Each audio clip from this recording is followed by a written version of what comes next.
officer. My favorite story is about the American Commission in Paris, which was the first U.S. diplomatic mission abroad, and headed by someone who we're well aware of and recognized as a very bright individual, Benjamin Franklin. The job of the Paris Commission was to handle a covert action program wherein the French gave a great deal of financial and military aid covertly, or at least very discreetly and with plausible denial, to the Americans. Vitally important in terms of the early years of the war, or the Continental Army could not have survived on it.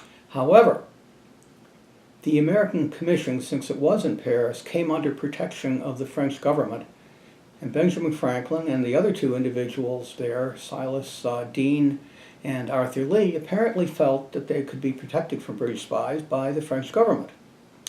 Well, when the first American commissioner landed, within 2 days London knew about it. Within a month, a British agent was in touch with this individual, Silas Deane, and was learning all of what was planned for the American Commission.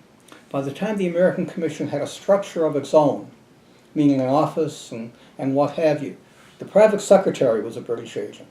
The private secretary who had access to all of the documents and all the correspondence. The key personal assistant to all three of the principals were British agents.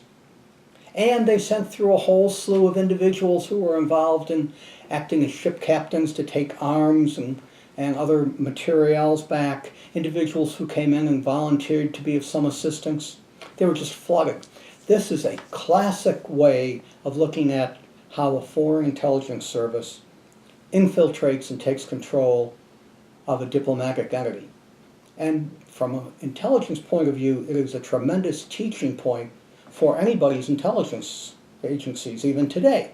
Except that because we can talk about sources and methods, since it's 250 years old, we can get very much into the specifics of how it's done.